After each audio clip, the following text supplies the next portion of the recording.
I'm David Smith. We're here at the Ultratech booth with Scott Suker, an old friend, and we got to know each other right here at this booth. And we've been here talking about Ultratech and giving each other a hard time for several years now, and we really enjoy it. Scott has this collection to show us today, and I've seen it a few times, and every time I learn something new, I hear something new, and there are these amazing stones of history from all over the world, from ancient times, and you call it? The Museum Diamond Replica Collection. Very official. Yes, it is.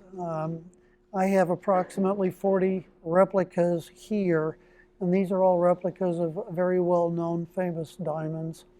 I first started creating them back in the late 70s, and I've been adding to them over the years, and it's just grown right now to a rather impressive display. Indeed, indeed. So you just told me that this is your traveling collection, because I noticed some damage to one there, and so you have a pristine collection that stays, I imagine, in a safe at home. Yeah, not in a safe, it just stays out in the cabinet. But yeah, this is my traveling collection. It's the one that takes all the damage when I go out in public. The other collection stays home. That's my private collection, so it does stay in an undamaged state. And these were all cut on Ultratech machines, is that correct? Yes, as a matter of fact, the vast majority of these were cut on an old Ultratech V2. There were some of the more recent ones within the last 5 or 10 years that were cut on a V5. And the V5 with its digital angle display has just really improved what I've been able to do, because you have greater precision, accuracy, and reproducibility, and that's absolutely essential for the level that I create the replicas. Because I do it, when I'm modeling, I do it about 30 power magnification, and every facet, shape, junction, placement must be absolutely perfect. And without the precision, I aim for 1/100th of a millimeter in dimensional accuracy, and I just can't do that on other machines. So, and you've been cutting faceting for 50 years. Correct. I've been faceting for 50 years, but I've been cutting stone since I was 14, so that's a whopping 56 years ago. That's really awesome, and we won't discuss your age, Scott. I don't want. But that, bringing that kind of experience, and then you have Ultratech that is in its mid 60s. I think I'm like 2 years older than Ultratech. You bring this decades old company that has been developing its technology. You bring this decades old cutter that's been developing his skills, and they kind of just come together at this amazing apex of where you have these amazing skills, you have this precision equipment, and look what you can do. It's been a great partnership. Joe Rubin would call me up on a semi-regular basis, discuss market conditions, every now and then any of the machine add-ons that he was contemplating, and I'd give him my opinion, and of course it'd be worth everything that he paid for it. Absolutely nothing. But it was fun. It's been a good time working with those folks. Their customer service is really amazing. All I have to do is call up. And just before I came here, I was talking to Robert on a minor machine adjustment I was contemplating. So he and I talked for about 30 minutes, and we just had a good time while I was making my adjustments. It is honestly just an amazing experience dealing with a family company that makes totally recognize the best machine made in the world. I love the whole world, but it's really fun to sell an American product that's known as the very best. But let's get into these replica diamonds. You've got 40 of them here. We selected out a handful to talk about. Which first, I want to start at the top and work our way down. What's the one? There was one here that was missing for how long? First, over 100 years, and that's the Florentine here. It just happens to be my wife's favorite diamond. It went into exile with the Habsburgs at the close of World War I, and a lot of people thought it disappeared. It got recut, but then it was just recently discovered in a bank vault in Canada about 2 months ago.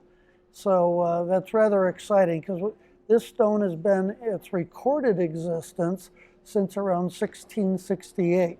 So it is definitely a historical diamond. Wow, and I get to hold it. Now this is really heavy. What's the material you're cutting these out of? All my stones are created out of cubic zirconia, and I use that over moissanite or any other material because it has the closest optical properties to diamond, and I can get it in colors that are close enough to emulate the original diamond. So now you've held many of these diamonds in your hand, the real actual diamond, when you were in a vault. Yeah, it's been quite fascinating. When I was doing the Discovery Channel documentary, we were running behind in the filming, and they just basically said, take the Hope Diamond, go into the vault, we'll see you in 30 minutes. So I'm all alone in the vault with the unset Hope Diamond, the Blue Heart Diamond, and Napoleon's necklace. Now, in the past, replicas historically were made out of glass or rock crystal. Cubic zirconia came on the market in 1979 or so, and I've been using CZ ever since. But now, with the advent of lab-grown diamonds, we're beginning to make replicas from diamond itself. So right here, I have the Wittelsbach with a half-size lab-grown diamond version of it. Now, the Wittelsbach is another very famous diamond. It's been in existence also since the 1660s. And this is the original uncut form of it before it was recut. This is the bigger one here. Correct. Okay, and then it was cut into the smaller one. Well, no, this is a half-size replica. And when I say half-size, it's approximately 25 millimeters across. Half-size, it's 12 millimeters across. We did them half-size initially so we could work out all the numerous difficult technical issues. Yeah. Now this big monster there is really, I would love to give my wife that. Yes, that is the Dresden green, and this is the half-size version of the Dresden green.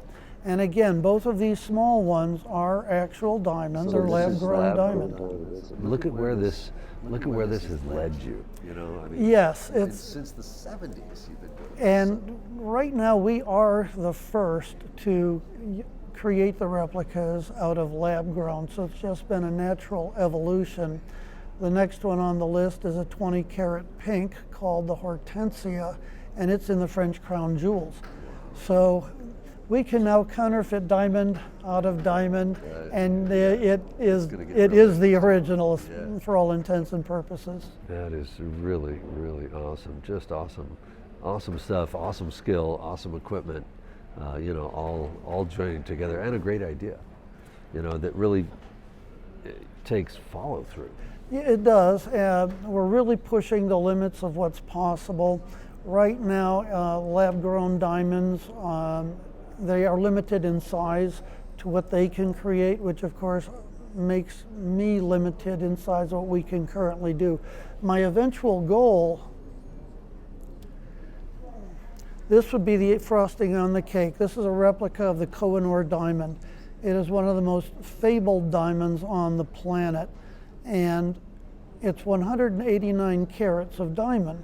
Well, to cut a stone that big, you have to start with something almost 600 carats in size, and current technology just can't produce that. But as technology improves, we'll be able to create some of these larger stones. But these, you know, I'm looking at your diagram here. These are the Cullinans. Yes, these are the 9 Cullinans, and just out of reference, this is a plastic replica of the original diamond. So you can imagine cutting 9 stones out of this 3,106 carat chunk of diamond. It was an amazing job of cutting. And of course, we don't generally cut diamonds on Ultratech. I have known some folks that do. I know folks that do it, you know, on a fairly regular basis.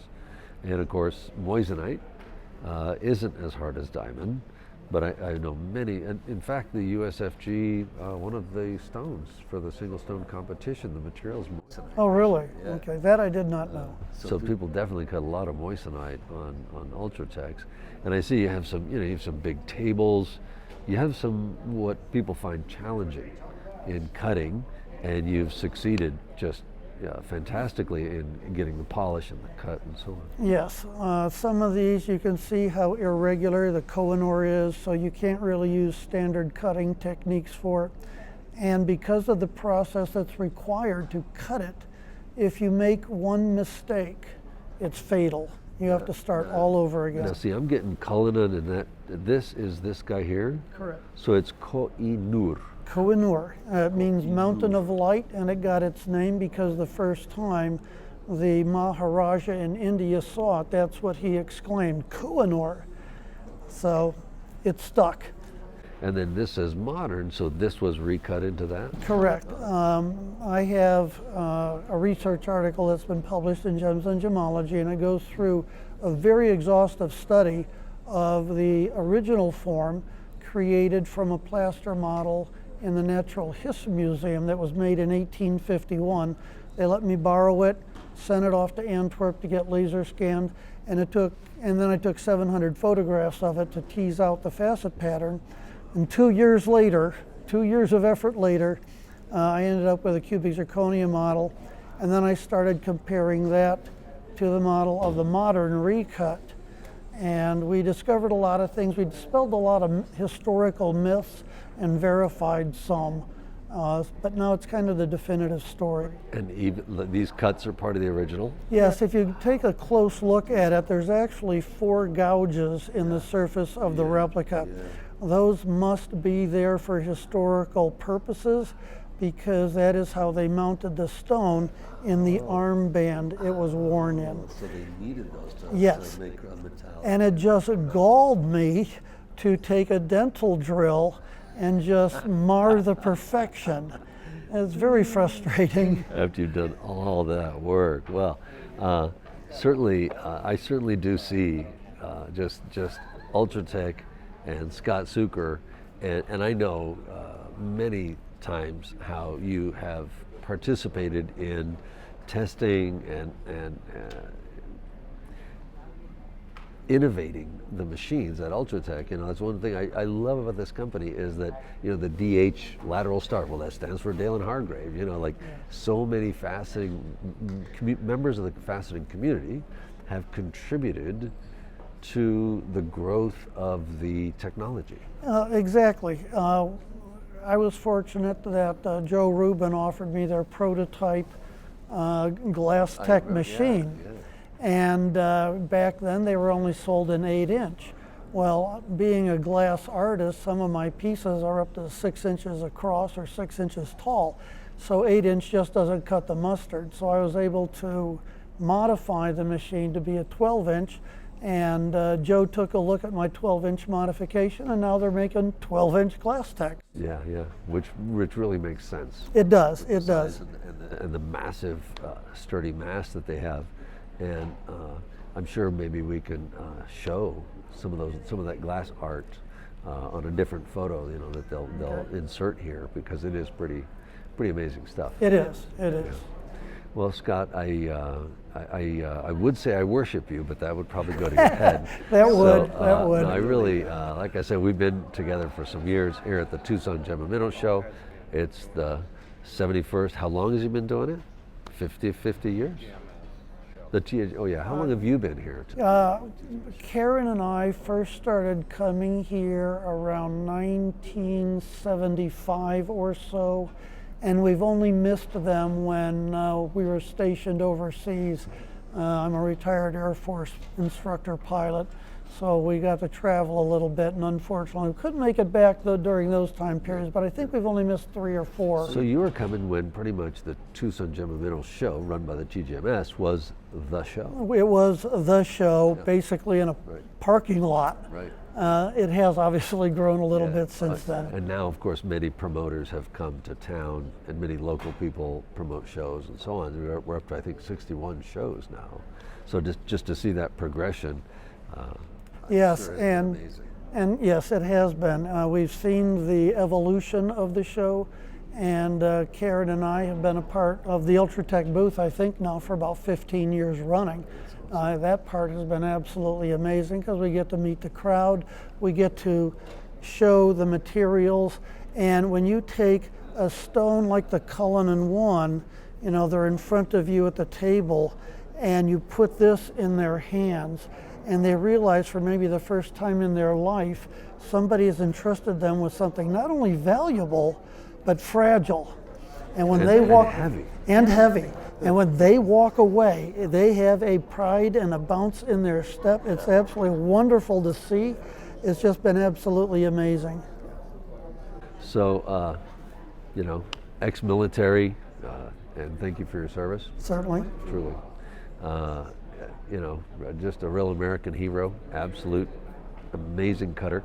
He also teaches, so if he can teach people how to fly an airplane, a complex airplane, I think it might teach you how to run a V5 or a VL or a glass tech or a glass tech or a fantasy machine. And I do enjoy the teaching aspect, bringing a newbie into the industry and the hobby, teaching them all the technicals, and then just having a good time. And then once I'm done teaching, I don't just send them out in the world and make your own way. I become their mentor for life. So all I have to do is pick up the phone, give me a call, and say, hey, my Sapphire's orange peeling. What do I do about it? And I can tell them. I've seen you have to call Scott. He likes a phone call. Scott is in Albuquerque. And you know, which is a beautiful part of New Mexico to visit and vacation and so on. So if you're considering a trip to anywhere in New Mexico, anywhere in the area, and you want to learn how to facet or get a V5, he sells machines. Just give me a call. Because we've been through, the last 15 years have been eventful. Yes. Every Tucson show is different. They all have their individual character and flavors. And as an Ultratech representative, you kind of have to go with that flow to see what the potential customers would like. The questions constantly change. Some of them go really in-depth. The other day I had someone with a PhD in optics, and we had a remarkable discussion in discussing all of this stuff sitting in front of us. And having Ultratech behind me with their customer service, but for me it's more importantly the technical expertise that I can tap into when I come up with an issue, and I can go, hey, this is the problem I'm having, how can I work through this? Because you can take a look at all of this and say, wow, you did a good job. But what people don't realize is that for any one of us to become good, we have a massive army of people that are standing behind us that you don't see, that over 40, 50 years, they've provided us their inputs, and it allows us to run with it. So it's a bit of a karma thing. You know, they have helped us, we help the newbies, Ultratech helps us, we help Ultratech. So it's one big happy family. It really is redeeming. I really enjoy it. Yeah, you do need, and you should be redeemed. Well, some say I'm unredeemable. We love to give each other a hard time, and we're just truly like a family here. We just have a really good time, like a real band of brothers. And of course, this show we added a sister, Keegan, that we want to have come back every year. And then Scott's wife, Karen, is kind of like the mom. She's an ex-school teacher, and she watches over us and kind of gives us a good sense of balance. But what I really like about this is you have been there for the birth of the V5, Yes. the birth of the fantasy machine, Yes. the birth of the VL, the beginning of making BAT and BA5T laps. I mean, you could be like an Ultratech historian. Well, almost, but quite frankly, I'm an old world kind of guy when it comes to my cutting, so I like my copper laps and the old school techniques. But the part that I have really discovered, I resisted going digital for probably 30 years because I wanted to use old world techniques to understand the old world processes. Once I understood that and I figured I knew enough, that's when I went to the Glass Tech and the V5 with their digital stuff. And I'll tell you, it really improved what I was able to do. I mean, I can nail things now that, again, I just can't do it on another machine. Well, it's kind of like going from a standard to an automatic. You know, a standard has its, you know, its charm and so on, but when you drive an automatic, you can hold your coffee. Well, you can, but I prefer a standard, quite frankly. Again, you see the gray in my hair? I'm old school. Well, I'm glad that Ultratech was able to pull you into this century by using digital technology. And you know, I love the whole world. I do consider myself, you know, a patriot. I love the United States of America, but I import things from all over the world, and it just fills me with pride when I tell people the circuit board in that dad is made in Southern California in the United States of America, and I just, you know, the whole thing is Yeah, just, American-made soup to nuts. yeah, really, really awesome equipment, awesome cutter, great history. Recently found diamond, discovered in a vault in Canada. The new technology with the lab-grown diamond replicas. Just awesome. So if you're out and about, please do come visit us. We're in the ballroom at the 71st annual TGMS, Tucson Gem and Mineral Society show. And this is the last day. And we will be here for the 72nd show next year, so feel free to stop on by and you can see an interesting collection. Thanks for coming, and thanks for talking to me, Scott. All righty, Dave. It's been a pleasure. Always a joy.